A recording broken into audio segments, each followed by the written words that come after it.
तो पहली बात तो महम में कॉलेज है और उसके आसपास 2 जगह लाखन माजरा में लड़कियों का है और मोखरा में भी लड़कियों का ही है। तो 2 कॉलेज ऐसे पहले से ही हैं, तो समझता हूँ इसकी शिक्षा मंत्री जी, मैं आपको संज्ञान में एक चीज लाना चाहता हूं। जो महम में कॉलेज है वो कोएड है, लड़के और लड़कियों का, और उसमें अनेकों ऐसी घटनाएं होती रही है जिसकी वजह से काफी बारी रोज वहां लड़कियों को ना भेज बल्कि रोहतक भेजते हैं। और लाखन माजरा की बात करें, लाखन माजरा का रूट जो है ना उधर से बिल्कुल वहां आने जाने की वो प्रॉपर व्यवस्था नहीं है, इसलिए लाखन माजरा की तरफ लड़कियां नहीं आती बल्कि वो रोहतक आती हैं ज्यादा। और मोखरा जिसकी बात करें, मैं मानता हूं मोखरा मेरा बड़ा गांव है, लेकिन मोखरा में प्रॉपर कनेक्टिविटी ना होने की वजह से शिवाय मोखरा की और 1-2 छोटे मोटे वो गांव मुरादपुर टेकना या थोड़ी 10-5 लड़कियां मदीना ही जाती हैं, कनेक्टिविटी ना होने की वजह से मोखरा कॉलेज को में वहां लड़कियां नहीं जा रही। ये आपके पास डेटा भी होगा, सारी चीजें आपके पास होंगी। वो महम हमारा सेंटर है सारा, उस चारों तरफ बल्कि बड़े बड़े गांव हैं, सिंगवा मदनेड़ी है, पुट्ठी है और इधर इसके गांव हैं। चलिए हो गया, भवानी खेड़े के जो बहुत उसके अंदर वहां पे फीड करता है। तो इस पे कंसीडर करो, खाली 20 किलोमीटर नहीं, प्रैक्टिकली वो वहां पे वाजिब बनता है। ठीक ठीक। Shri Bishanlal Saini ji. 1181 sir. Answer on the floor of the house. Speaker sir, मैं आपके माध्यम से पहले तो मंत्री जी का धन्यवाद करना चाहूंगा कि उन्होंने बहुत बढ़िया काम ये कर दिया, अगर स्वीकृत कर दिया इसको। और इसके साथ ही साथ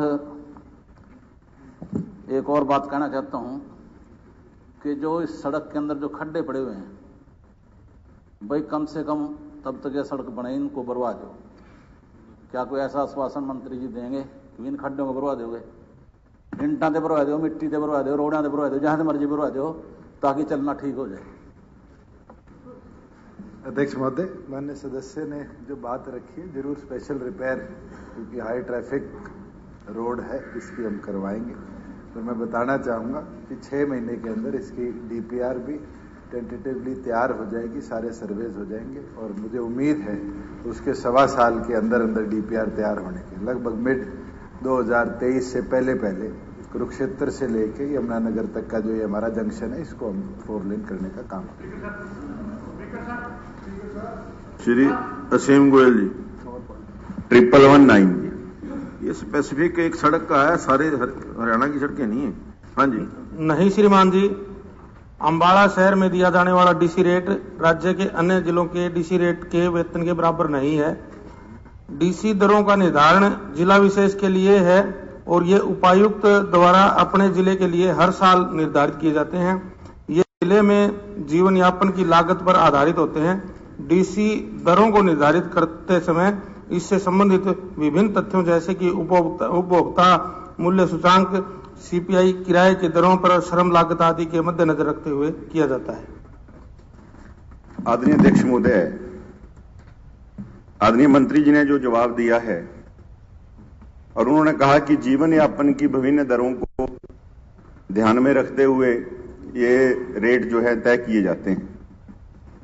सर, सबसे पहले तो मैं उन 4th क्लास कर्मचारियों की बात कर रहा हूं जिनको 2 घंटे, 3 घंटे या 4 घंटे के पार्ट टाइम पे पर डे रखा जाता है।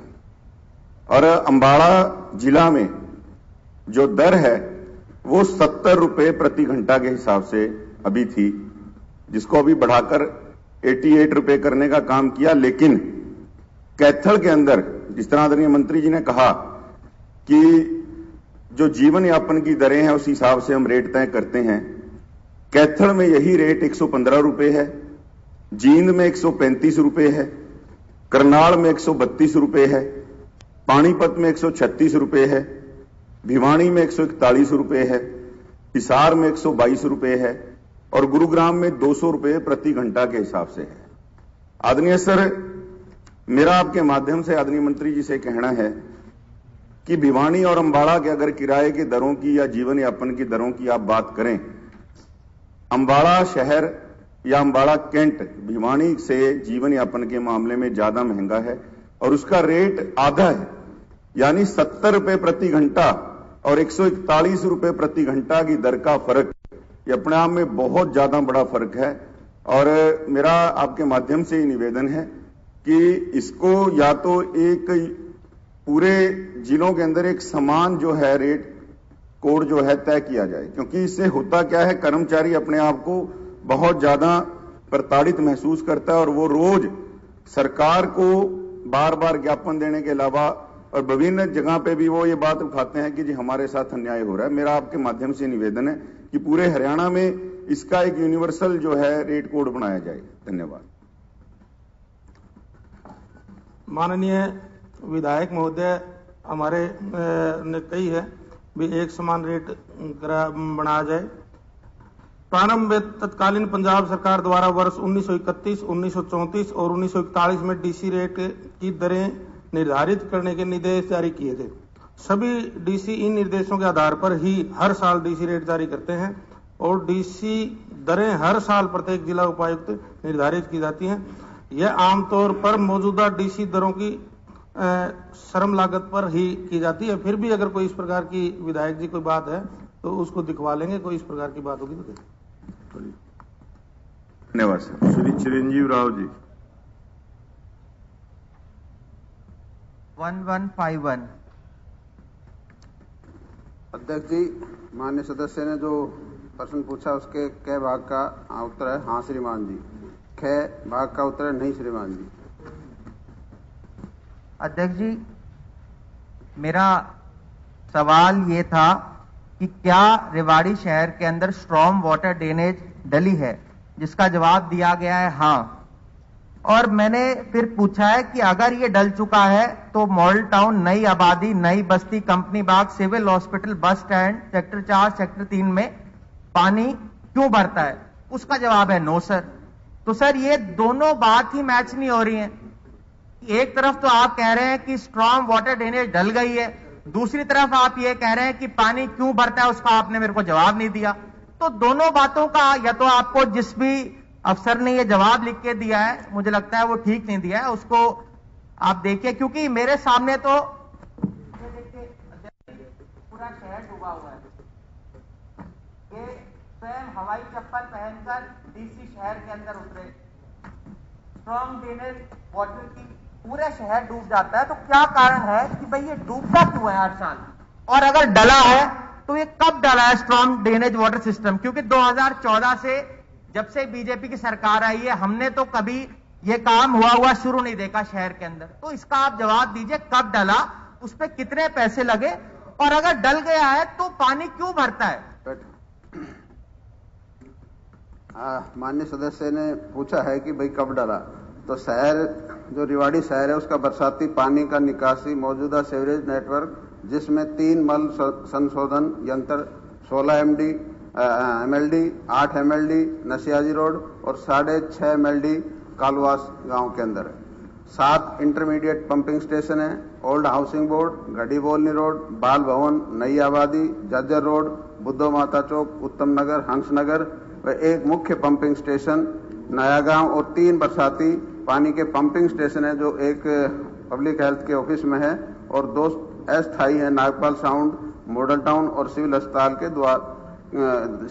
के अंदर, जिनकी पंपिंग क्षमता 64,900 LPM और 3.8.20 क्यूसिक है। ये बरसाती पानी 1000 मिलीमीटर व्यास की HDPE पाइप द्वारा रेवाड़ी से 13.80 किलोमीटर की दूरी पर स्थित जरथल गांव के पास साबी नदी में छोड़ा जाता है।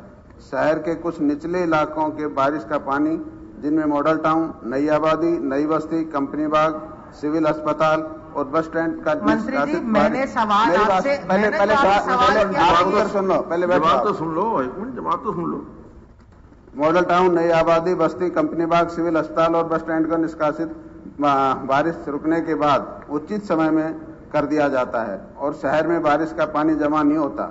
इसके अलावा मुख्यमंत्री घोषणा क्रमांक 10,4715 के तहत बावल रोड से घड़ी बोलनी सड़क तक एक बरसाती नाले का निर्माण 305.82 लाख रुपए के अनुमान के तहत करवाया गया है, जो मॉडल टाउन, कृष्णा कॉलोनी और शक्ति नगर के क्षेत्र के बरसाती पानी की निकासी को करता है। रेवाड़ी शहर के सेक्टर 4 और सेक्टर 3 क्षेत्र की HSVP रेवाड़ी के अधिकार क्षेत्र में आता है और इसे नगर परिषद रेवाड़ी द्वारा अधिकृत किया गया है। इस क्षेत्र के बरसाती पानी के स्टॉर्म वाटर सीवर और पोस्टवाल चौक पर स्थित 4 MLD क्षमता के पंपिंग स्टेशन के माध्यम से निकाला जाता है। और जो आप एक अखबार दिखा रहे हो ना, जब बारिश होती है तो पानी तो भरता ही है, लेकिन वो पानी अब आपका मैक्सिमम जो 19 तारीख को 100 mm बारिश हुई और उसका जो ड्रेनेज का हुआ है वो 2.5 घंटे के अंदर सारा पानी निकल गया। तो बरसात में तो रुकेगा। आपने बरसात होते ही फोटो ले ली। अध्यक्ष जी, इन्होंने सारी बातें बता दी पर गोल मोल कर दिया। जो मैंने सवाल आपसे पूछा था उसका जवाब अभी तक मुझे नहीं मिला कि रीजन क्या है कि जब स्ट्रॉन्ग ड्रेनेज वाटर सिस्टम डल गया तब भी पानी क्यों भरता है। आप कह रहे 2-2.5 घंटे में निकल गया। मैं कहूँगा 2-2-3-3 दिन तक रेवाड़ी से पानी नहीं निकलता है। मैं कह रहा हूँ 2-2-3-3 दिन पानी नहीं निकलता है और इसके जिम्मेवार आप लोग हो। आई समझ हमारी 2014 से आप हो जिम्मेदारी से, 2014 से सरकार आपको जिम्मेदार हमें। मेरी बात सुनो, अरे सुनो मेरी सरकार आई है। आपसे 30 साल पहले आपके पिताश्री 30 साल रेवाड़ी का बटा है। एक मिनट और रेवाड़ी का बटा बिठा अब इनको 7 साल हो गए, अभी तक भी आप कह रहे हो जिम्मेदार हमें। एक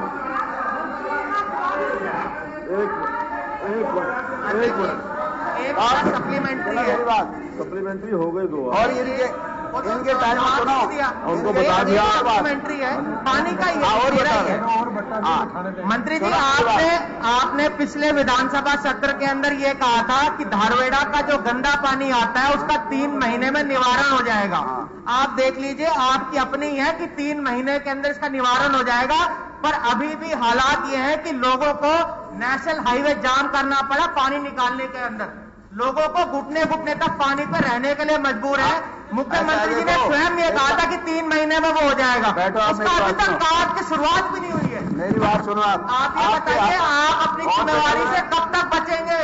कब तक आप पिछली सरकारों का ही दोष दिए जाएंगे? कब अपनी जिम्मेवारी को मानेंगे? हमने कर रखा है। पानी तो बारिश होगी तो रुकेगा, 2-2.5 घंटे तो लगेंगे। जो धारवेड़ा से भी गंदा पानी आता है वो भी आता ही रहेगा। जिसका कहा था आप 3 महीने में निवारण कर देंगे, आज 7 महीने हो गए। अब रेवाड़ी रेवाड़ी धारवेड़ा के अंदर ही है जी, धारवेड़ा रेवाड़ी के अंदर ही आता है। सवाल एक मिनट। अब मंत्री जी ये बताना चाहता हूँ कि पावल से ही है, धारवेड़ा क्या रेवाड़ी का हिस्सा जो प्रश्न है उसका जवाब उन्होंने दे दिया। धारवेड़ा इसके आपके प्रश्न में है नहीं। पानी का तो मुद्दा है ना जी, रेवाड़ी का ही मुद्दा था, पानी का ही मुद्दा था। श्रीमती निर्मल रानी 1173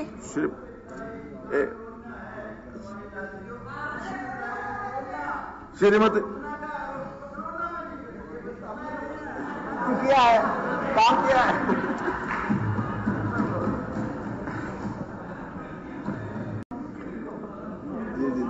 अध्यक्ष महोदय, मैं आपके माध्यम से माननीय सदस्य को बताना चाहूंगा, कक्षा 6 से 12वीं तक के विद्यार्थियों को कंप्यूटर शिक्षा प्रदान करने के लिए प्रदेश के राजकीय उच्च वरिष्ठ माध्यमिक विद्यालयों में 3122 कंप्यूटर लैब स्थापित किए गए हैं। इन प्रयोगशालाओं में कंप्यूटर शिक्षा प्रदान के लिए 2036 कंप्यूटर फैकल्टी एवं 2215 कंप्यूटर लैब असिस्टेंट कार्यरत हैं। इसके अलावा राजकीय वरिष्ठ माध्यमिक विद्यालयों के लिए पीजीटी कंप्यूटर विज्ञान के 1967 पद स्वीकृत किए गए हैं, जिनमें 337 पद पर पीजीटी काम कर रहे हैं। 1410 पदों पर भर्ती के लिए हरियाणा कर्मचारी चयन आयोग को मांग भेज दी गई है। इसके अलावा समग्र शिक्षा योजना के तहत वित्त वर्ष 2021-22 के दौरान 800 और कंप्यूटर लैब स्थापित किए जाएंगे। अध्यक्ष महोदय, इंडिपेंडेंट प्राइमरी और इंडिपेंडेंट मिडिल स्कूल्स में कोई लैब नहीं है। हमारी सरकार ने कंप्यूटर शिक्षा की और बहुत ही ठोस कदम उठाए हैं। तो मैं ये कहना चाहूंगी कि प्राइवेट स्कूल्स में जहां प्राइमरी से ही कंप्यूटर शिक्षा शुरू हो जाती है, तो हमारे यहाँ भी इसकी जरूरत है। और जो सेकेंडरी और सीनियर सेकेंडरी स्कूल्स हैं उनमें कंप्यूटर्स खराब है, उनके मेंटेनेंस के लिए जो है स्कूलों के पास भी बजट का कोई प्रावधान होना चाहिए ताकि वो इस मेंटेनेंस की ओर भी ध्यान दे सके। और high school senior secondary schools में कंप्यूटर जो है स्टूडेंट्स के रेशियो में काफी कम है, वो भी बढ़ाए जाएं। धन्यवाद।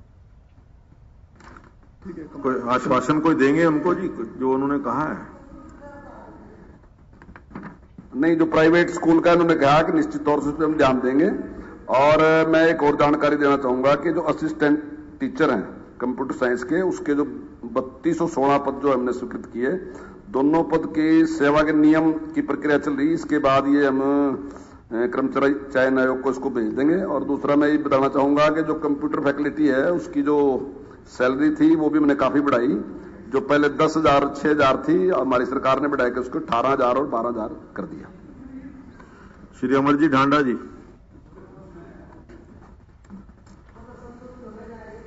मेंबर को ये भी दिखाना कि मगम भी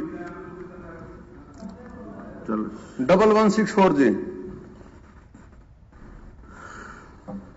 नहीं श्रीमान जी, आवेदक सीएससी अंत्योदय केंद्र के माध्यम से संबंधित दस्तावेजों को अपलोड करते हुए वृद्धावस्था सम्मान भत्ता के लिए आवेदन कर सकता है और उसके बाद आवेदक को केवल एक बार अपने दस्तावेजों के सत्यापन हेतु डीएसडब्ल्यू के कार्यालय जाना होता है। एक मिनट पहले वो तो उनको तो कर रहे हम दो, और वृद्धावस्था सम्मान भत्ता स्वीकृत कर दिया जाता है। खैर ने पूछा है, क्या यह भी तथ्य है कि राज्य में संबंधित विभाग के कुछ कर्मचारियों की मिलीभगत से अयोग्य व्यक्ति वृद्धावस्था पेंशन लेने के लिए योग्य हो रहे हैं? नहीं श्रीमान जी, ऐसा कुछ नहीं है। गै ने पूछा है, यदि हां तो क्या वृद्धावस्था पेंशन बनाने की प्रक्रिया को सरल बनाने का कोई प्रस्ताव सरकार के विचाराधीन है? हां श्रीमान जी, सरकार द्वारा आवेदन प्रक्रिया को परिवार पहचान पत्र के साथ जोड़ दिया गया है और परिवार पहचान पत्र पर एक बार डेटा अपलोड होने के बाद जिला समाज कल्याण अधिकारी द्वारा दस्तावेज और सत्यापन की आवश्यकता समाप्त हो जाती है। अध्यक्ष महोदय जी, आपके माध्यम से मैं मंत्री जी से पूछना चाहूंगा, जो चौधरी लाल ने बुजुर्गों के मान सम्मान के लिए पेंशन बुढ़ापा पेंशन शुरू की थी, ये और इसकी बढ़ोतरी भी हुई है। इसके बावजूद जो बुजुर्ग 65-66 साल के हैं, 60+ साल के हैं, वो बेचारे सीएचसी कभी पीएचसी में घूमते रहे हैं, उन्हें कोई जवाब देने वाला नहीं है जी। ऑनलाइन करवा देते हैं, 6 महीने बाद उसको रिजेक्ट कर देते हैं। कभी वोटर कार्ड, कभी आधार कार्ड, जो उसमें डेट ऑफ बर्थ गलत हो जाती है जी। अध्यक्ष महोदय जी, मैं आपसे यही अनुरोध करता हूं मंत्री जी के माध्यम से, आपके माध्यम से मंत्री जी को, जो ये प्रक्रिया चल रही है नहीं बुढ़ापा पेंशन की, सीएमओ लेवल पे जैसे 65-66 साल बुजुर्ग हो जाता है, उसको मेडिकल करवा के उसकी पेंशन बनाई जाए। ये बेचारे भटकते नहीं फिर बुजुर्ग, क्यों ये बुजुर्गों ने मान सम्मान के लिए चौधरी लाल ने इतना वो दिया था, तो इस टाइम आने बाद सरकार तो बढ़ोतरी कर रही है। मैं मुख्यमंत्री जो कहना चाहूंगा, 200-250 रुपए मैंने जिसको 500 रुपए में हर साल में बढ़ाओ। मुख्यमंत्री जी, आपसे अनुरोध करता हूं मैं, तो ये बुजुर्गों की महंगाई भी बढ़ रही है, सब कुछ भी बढ़ोतरी भी, इसको 500 रुपए हर साल में बढ़ाओ। हर साल 500 हो जाए, हर साल 500 बढ़ेंगे, 500 हो जाएंगे। हेलो श्री, हाँ जी श्री, हाँ जी एक मिनट। ये जो प्रश्न है वृद्धा पेंशन का, या तो सरकार सच्चाई बोलना नहीं चाहती है, अगर सरकार को पता ना हो ये तो मैं मान नहीं सकता। इसमें टोटली ठगी चल रही है और एजेंट बैठे हुए हैं। मैं ऑन रिकॉर्ड सबूत कर सकता हूं, आप जांच बैठा दो। वो कहते हैं जी 1 महीने की पेंशन हमारे को दे दो, अगले महीने से आपकी पेंशन आनी शुरू हो जाएगी। अगर हम सिफारिश करें तो सालों साल नहीं आती पेंशन, उसके कोई ना कोई कागज गुम ही रहता है, नहीं तो फाइल ही गुम हो जाती है। मुख्यमंत्री जी अगर चाहें तो बेशक जांच करा ले, मैं रिपोर्ट करनाल की दे रहा हूं। चलिए, और 2 महीने से पेंशन नहीं मिल रही। धन्यवाद। श्रीमती रेणु बाला जी। 1112।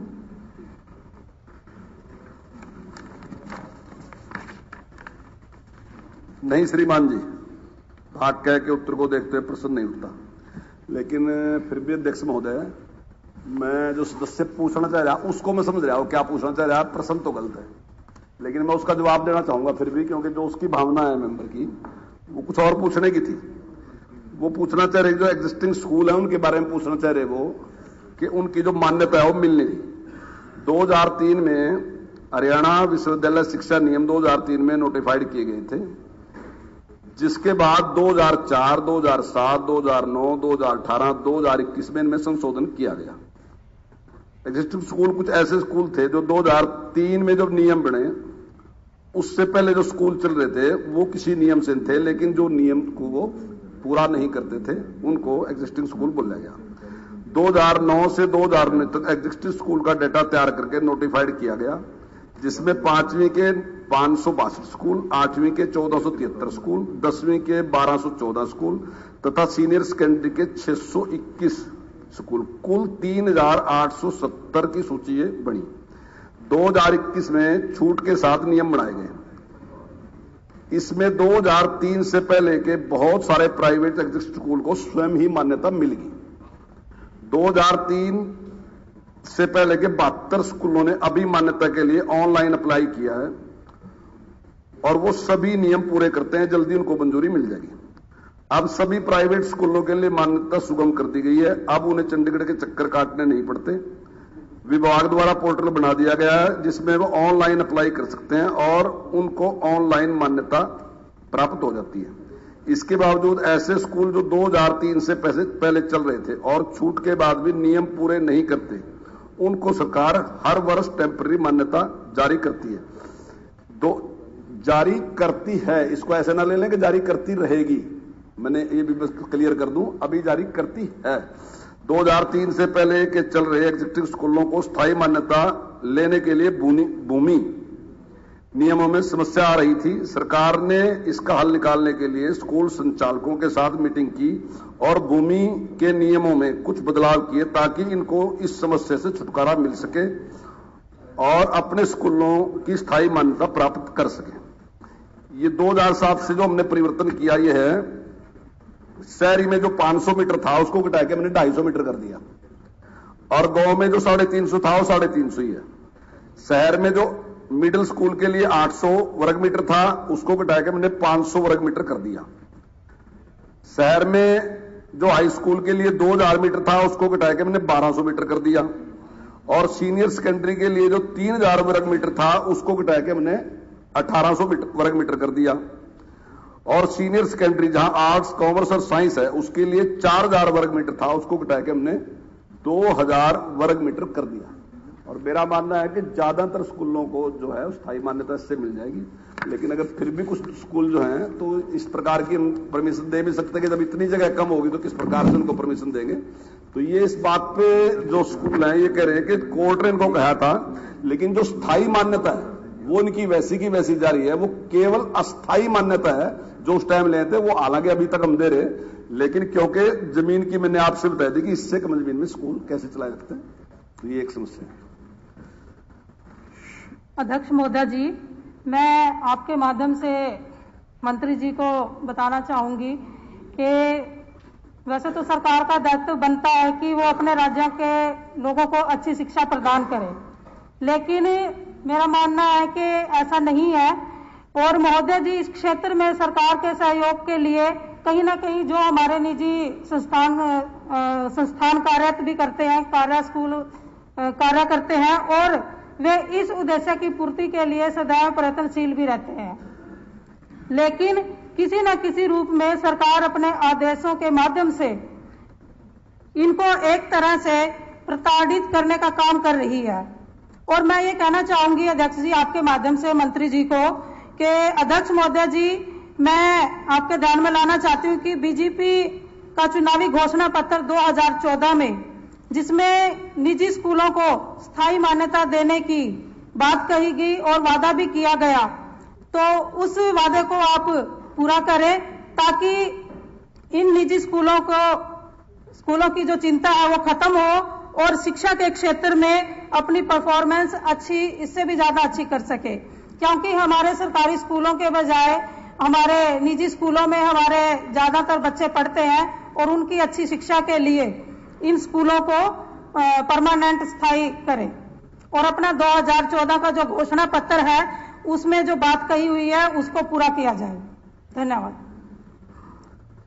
अध्यक्ष महोदय, जो सदस्य ने कहा अच्छी शिक्षा प्रदान करने की बात कही, तो अच्छी शिक्षा हम प्रदान कर रहे हैं और इसीलिए हमारी संख्या जो है वो 3 लाख से भी ज्यादा स्टूडेंट की बढ़ी है। 3 लाख से भी ज्यादा संख्या हमारे उसमें पड़ी है। लेकिन शिक्षा के साथ साथ उनका स्वास्थ्य भी ठीक रहे। नियम हमने नहीं 2003 में बने थे, लेकिन हमने उसमें छूट दी ताकि वो अपना स्कूल चला सके। लेकिन शिक्षा के साथ साथ उनका स्वास्थ्य भी ठीक रहे, तो इसके लिए कोई तो नियम बनाना पड़ेगा। अगर हम 250 से भी इसको कम कर देंगे तो फिर मैं समझता हूं कि बच्चों के लिए चिंताजनक बात है, तो इसलिए हमने इसको किया। श्रीमती गीता बुक्कल जी, हो गया? अभी क्लैरिफाई कर दिया उन्होंने कि नहीं, 1 मिनट। मैं तो आपसे यही कहना चाहूंगी मंत्री जी को आपके माध्यम से कि जो उन्होंने 2014 में अपना वादा किया उसको पूरा करें। ठीक। श्रीमती गीता बुक्कल जी। 1140 sir. Sir, answer on the table of. अध्यक्ष महोदय, मैं आपके माध्यम से डिप्टी सीएम साहब से ये जानना चाहती हूँ कि जो हमारा प्रश्न लगा है रेलवे क्रॉसिंग ओवर झाड़ली रेलवे जो हमारा ओवरब्रिज है उसको बनाने बारे ये हमारा प्रश्न है। झाड़ली और उसके आसपास का जो क्षेत्र है वहां पर हमारे बहुत सारी इंडस्ट्रीज, फैक्ट्रीज हैं और एक रेलवे क्रॉसिंग है जो कि रेवाड़ी, दादरी और हिसार की ओर जाती है। वो बहुत समय पहले केवल ये रेलवे लाइन और रेलवे क्रॉसिंग थी, लेकिन अब इस समय जो है वहां पर एनटीपीसी के 2 थर्मल पावर प्लांट हैं, एक सीएलपी का थर्मल पावर प्लांट है, एक जेके सुपर सीमेंट का थर्मल पावर प्लांट है, एक लक्ष्मी सीमेंट का है, एक अल्ट्राटेक का है, एक वंडर सीमेंट का है, जेके बिरला का है, विसाका का है और इस तरह की बहुत सारी इंडस्ट्रीज, फैक्ट्रीज जो हैं उस क्षेत्र में आ गई हैं और ज्यादातर ये कोल बेस्ड हैं, जिससे कि उस क्रॉसिंग से जो है वो कोयला ले जाने का जो वैगन्स हैं वो भी कार्य करते हैं। और वहीं पर ही हमारा बहू का एक गर्ल्स कॉलेज भी है और इसकी वजह से वहां पर बहुत ज्यादा ट्रैफिक रहता है, हैवी ट्रक ट्रॉले रहते हैं, जिससे कि इस साल अभी तक जो है फेटल एक्सीडेंट्स, डेथ जो बिल्कुल जिनकी एफआईआर हुई है करीबन 12 हैं और जो सिंपल एक्सीडेंट्स हुए हैं करीबन 70 हैं जो अभी तक इस साल हो चुके हैं।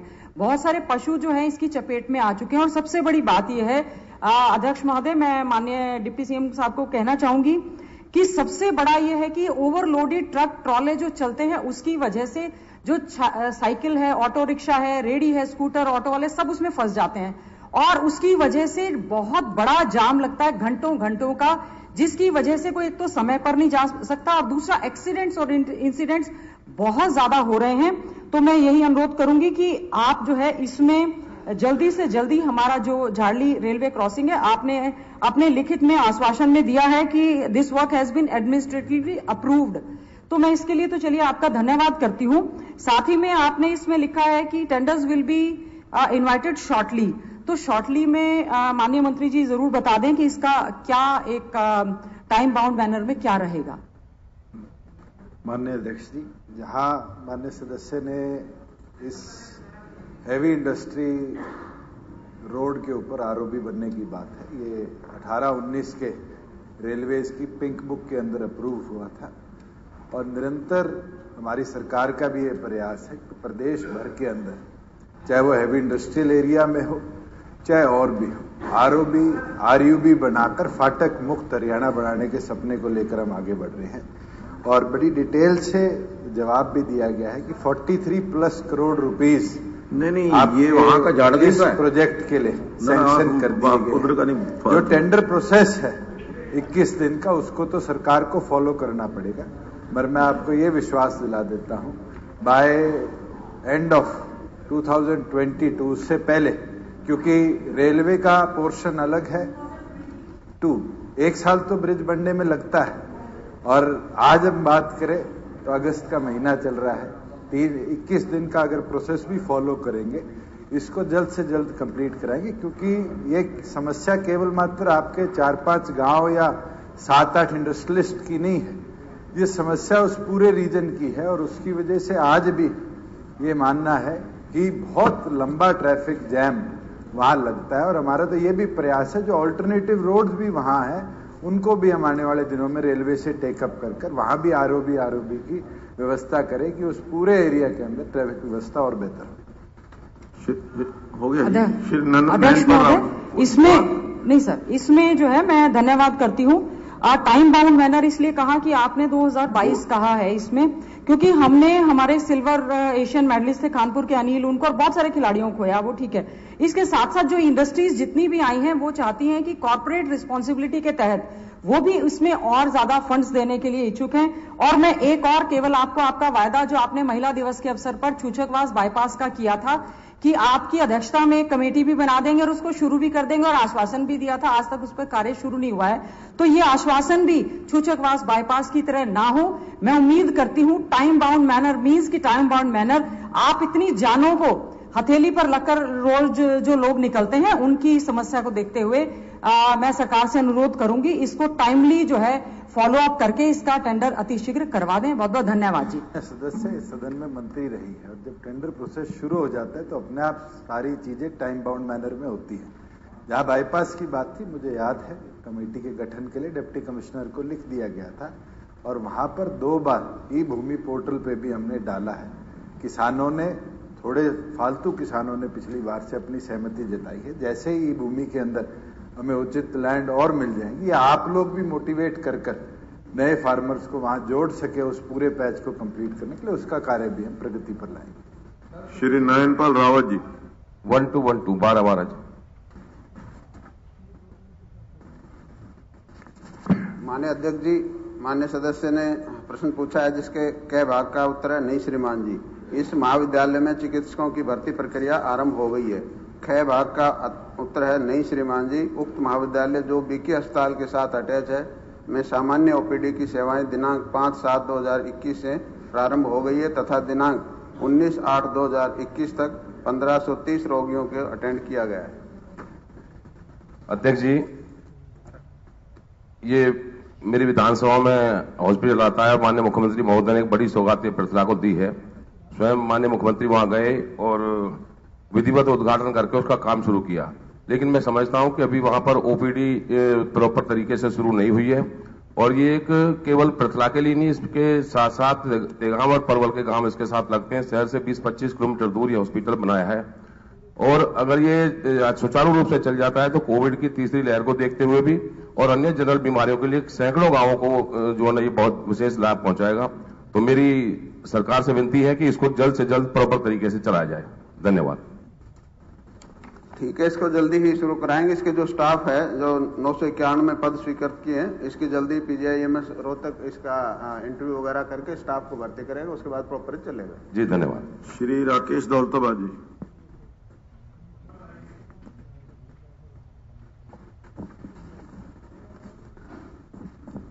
अध्यक्ष महोदय, मेंबर ने जो सवाल पूछा है वो उनके टल पे रख दिया गया है। पूरा डाटा 2008 से लेकर 2021 तक का वो देख सकते हैं, लेकिन मैं टोटल की संख्या बता देता हूं उनको कि अभी तक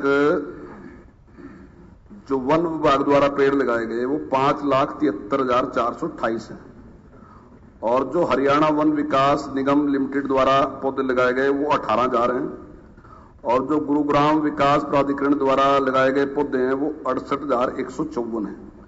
कुल जो पेड़ हैं वो 6,59,582 और इसी वर्ष का जो है वो हम यहाँ हमारा जो टारगेट है गुरुग्राम जिले का वो 9,92,000 पौधे लगाने का है और निगम में जो है वो खुंटीपुर और घाटा गांव में हम ऑक्सीवन स्थापित करने जा रहे हैं। धन्यवाद अध्यक्ष जी। मंत्री जी, आपके अनुसार अभी पिछले 13 सालों में करीब 6,60,000 पेड़ जो है वो गुड़गांव में लगे हैं, टोटल सभी डिपार्टमेंट से मिला के। तो पहला सवाल है कि इसमें से अभी जिंदा पेड़ कितने हैं? क्या कोई सर्वे रिपोर्ट है, कोई डाटा है? नहीं, लेकिन देखिए सर्वे तो अभी नहीं है, लेकिन हमारा जो है वो जो जीवित पेड़ बचते हैं लगभग उसमें हमारा 80% है। 80% पेड़ जीवित बचते हैं हर बार।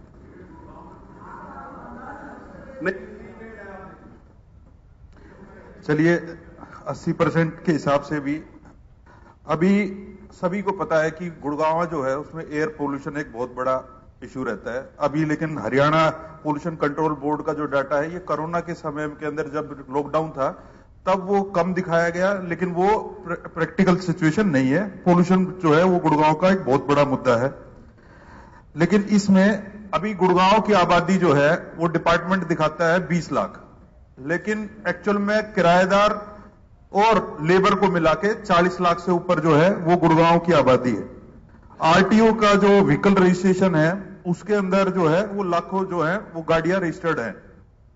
एक्सपर्ट का कहना है कि एक आदमी और एक गाड़ी के हिसाब से एक आदमी को 5 पेड़ चाहिए, छोटे बड़े मिला के 5 पेड़। तो टोटल मिला के हमारे पास गुड़गांव के अंदर 2 करोड़ पेड़ चाहिए हमें, और आपके डाटा के हिसाब से 6,60,000 और पुराने पेड़ भी लगा लें तो 10 लाख पेड़। उसमें से अगर जब आप सोचे कि चलो 80% भी लगा लो तो 10 लाख पेड़ में 8 लाख पेड़, तो 2 करोड़ और 8 लाख का कंपैरिजन जो है वो, तो मेरा ये मानना है कि इसके अंदर जो अगला साल है उसमें जो 9 लाख का जो आपने टारगेट लिया है वो इसको बैलेंस कर नहीं पाएगा, क्योंकि 1 लाख था पिछली बार का, पहले तो 9 लाख लगा नहीं पाएंगे। थोड़ा इसके लिए अपना टीम वर्क जो है वो हमारे को मजबूत करना पड़ेगा। दूसरा ये है कि जैसे हमने, अब डाटा नहीं बता पाए, हमने वैसे कर दिया कि भाई 80% पेड़ जिंदा रह जाते हैं।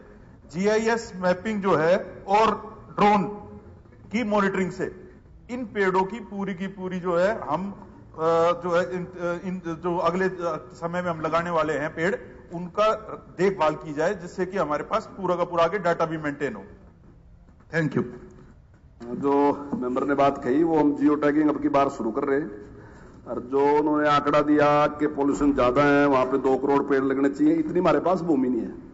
हरियाणा के पास केवल 3.6% भूमि फॉरेस्ट के लिए है, जो कि दुनिया की जो डिमांड है वो 30% की है।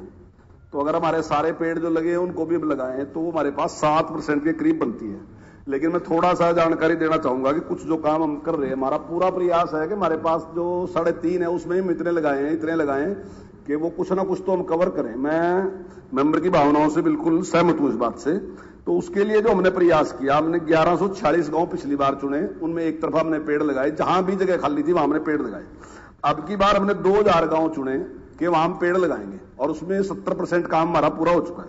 हमने एक नई योजना दी, पहले पिछली सरकार में भी था, पिछली सरकार में भी पंचायत की भूमि पे सरकार वन विभाग पेड़ लगाता था, लेकिन वो पेड़ ज्यादातर सफेदे के या किसी दूसरे पॉपुलर के होते तो 7 साल के बाद कट जाते थे। तो उसमें हम एक नया चेंज करके ले, मैं मेंबरों के सामने जानकारी भी देना चाहूंगा कि हमने बाग लगाना शुरू किया, क्योंकि बाग अगर लग जाएगा तो कम से कम 50-60 साल तक पर्यावरण की रक्षा करता रहेगा। तो हमने वो स्कीम एक शुरू की। ऐसे ही हमने एक योजना चलाई कि जो किसान की साइड में है, क्योंकि किसान बड़ा दुखी था, वो देखता था सफेदा उसके साथ खड़ा तो उसको खींच देता है, तोड़ देता। तो हमने एक योजना अभी शुरू की कि जो किसान की साइड में जो पेड़ लगाएंगे, अब की बार हमने 3 जिलों में शुरू की कि फलदार पेड़ लगाएंगे। वो फल जो होगा वो किसान का ही होगा, ताकि किसान को ये अच्छा लगे कि अगर मान लो 2 एकड़ जमीन उसकी साथ है तो उसको 2 बीघे का भाग फ्री फंड में मिल गया। फल किसान के होंगे, पेड़ मारा होगा। इसके साथ ही हमने पेंशन की स्कीम शुरू की। जो पुराने पेड़ थे, क्योंकि लोग उनको काटते जा रहे थे, तो उनके लिए कुछ उनकी जरूरत ये भी थी कि उनमें कुछ खोखर होती है और कुछ पक्षी ऐसे हैं जो वहीं अंडे देते हैं, तो वो एक समस्या आने लग रही थी बहुत बड़ी आहिस्ता। तो उसके लिए हमने पेंशन की योजना शुरू कर दी, प्राणवायु देवता के नाम से 2,500 रुपए पेंशन साल में हमने उसकी कर दी। और इसी प्रकार से पेंशन बढ़ी। जिसकी भी जमीन में वो पेड़ होगा वो पैसा उसी को मिल जाएगा। अगर पंचायत की होगा तो पंचायत को मिल जाएगा, मंदिर की होगा तो मंदिर को मिल जाएगा, व्यक्ति की जमीन में होगा तो वो पैसा व्यक्ति को मिल जाएगा। उसके अलावा जो रेलवे लाइन थी, रेलवे लाइन पे कहीं भी पेड़ प्लांटेशन नहीं थी। तो अब की बार हमने रेलवे के साथ भी एमओयू साइन किया और उनके साथ हमने सहमति बना ली। उनकी समस्या थी कि बड़े पेड़ लगाएंगे तो बड़े पेड़ कहीं उनकी पटरी पे गिर के समस्या ना खड़ी कर दे। तो हमने कहा कि हम छोटे पेड़ लगा देंगे, जो दूरी पे है बड़े पेड़ लगा देंगे। तो वो भी हमारे साइन हो गए। दूसरा, माननीय मुख्यमंत्री जी ने कहा जो पंचायती भूमि है उसमें से भी 10% भूमि हर पंचायत में पेड़ लगाने के लिए देगी, और प्रति गांव में पंचवटी लगाने का और हर गांव में 1000 पेड़ देने का, और दूसरा जो विद्यार्थी है उनको पेड़ देने की मैंने एक स्कीम शुरू की है। ये तो मेरे ख्याल से पहले ही चल रही बच्चों को देने की, तो उसमें भी हमने, और हम आने वाले टाइम में एक और शुरू कर रहे हैं कि जो बच्चा जब 8वीं पास करेगा तो 9वीं क्लास में उसको एक पेड़ देंगे, और जब वो 12वीं पास करेगा तो उसको हम प्रमाण पत्र देंगे, उसके नंबरों में वो शामिल होगा कि उस पेड़ को की देखभाल इसने कैसे की। जैसी उसकी देखभाल होगी उसी हिसाब से उसको नंबर देंगे, ताकि हम अपने पर्यावरण को ठीक कर सकें। मंत्री जी, आपके प्रयासों के लिए धन्यवाद। अभी बहुत लंबा हो गया, बाकी क्वेश्चन है। अभी एमएलए साहब, मेरी बारी अभी कंप्लीट नहीं हुआ प्रश्न। हो गया। मैं मंत्री जी का शुक्रिया अदा करता हूं कि आपने आपके प्रयास जो है उसके लिए धन्यवाद। लेकिन ये नहीं पता चल गुरुग्राम के बारे में क्या? गुड़गांव के अंदर आगे आने वाले समय में नहीं पेड़ों के फिर तो लंबा हो जाएगा। गुरुग्राम के बारे में पेड़ जो है जितनी हमारे पास अभी भूमि है क्योंकि क्वेश्चन अलग अलग डिपार्टमेंट में, तो हमारे को 2 करोड़ का जो डाटा है वो एक्सपर्ट्स का है, मेरा नहीं है कि 2 करोड़ पेड़ की रिक्वायरमेंट है गुरुग्राम में पेड़ लगाने का सकते हैं। श्री वरुण चौधरी जी, एक्सपर्ट का डाटा, उस पर ही मैंने अपनी राय दी कि एक्सपर्ट का जो डाटा है वो कहता है कि 30% में वन क्षेत्र होना चाहिए। हाँ। लेकिन हमारे पास तो 30 है ही नहीं, हमारे पास 3.5 है। वन क्षेत्र तो हो गया सर, वन डिपार्टमेंट का, जब एमसीजी का, जीएमडी का, पंचायत का, वो सब मिला के हमारे पास पेड़ लगाने के लिए कितना जो है हमारे पास भूमि मिल जाएगी, जिसे हम कितने उसका हम राकेश जी पे कितना पेड़ आप अपना क्वेश्चन देखिए क्या है। आप आगे से आगे इसमें सप्लीमेंट्री पूछेंगे कि 2 सप्लीमेंट्री से ज्यादा अलाउड नहीं होते। नहीं सप्लीमेंट्री 2 से ज्यादा। हाँ 1150 sir, answer on the floor of the house. Speaker sir, मंडियों की आधारभूत संरचना किसानों को ध्यान में रखकर किसानों के लिए की जाती, और सर उसी का फायदा, उसी का लाभ किसानों को नहीं मिल पा रहा। खरीदी हुई फसल महीनों तक मंडी के अंदर पड़ी रहती, और सर मजबूरन किसानों को ना तो अपनी फसल रखने की जगह मिलती, और सर सुखाने के लिए मजबूरन किसानों को सड़कों पर अपनी फसल सुखानी पड़ती है, अपनी जान को जोखिम में डालकर। और मंत्री जी ने जवाब में लिखा है कि वो जो लगभग 10% जो खरीदी जाती है फसल, उसी को ही मंडी में स्टोर किया जाता है। सर मंडी खरीदी हुई फसल को स्टोर करने का स्थान नहीं है, वो किसानों के लिए है, किसानों की फसल रखने के लिए है जो जब तक खरीदी नहीं गई, और किसानों की जो सुखाने के लिए। सर उनको वो लाभ नहीं मिल पा रहा, इसके लिए ये मेरा सवाल है। माननीय अध्यक्ष जी, जो माननीय सदस्य ने सवाल पूछा था वो ये था कि कितनी % या कितनी खरीदी हुई फसल आज भी मंडी के फड के अंदर या शेड के नीचे स्टोर्ड है, और वो लेस देन 10% है ऑफ टोटल प्रोक्योर्ड। सर ये मेरा सवाल नहीं है सर, मैंने परसेंटेज नहीं पूछी सर। नहीं, उन्होंने कहा कि आपको इतना जरूर माननीय सदस्य को बताना चाहूंगा कि ओवर द पीरियड जिस तरीके से ग्रीन रेवोल्यूशन आई और वीट की, पैडी की क्रॉप्स जो है वो मल्टीफोल्ड ग्रोथ में आई,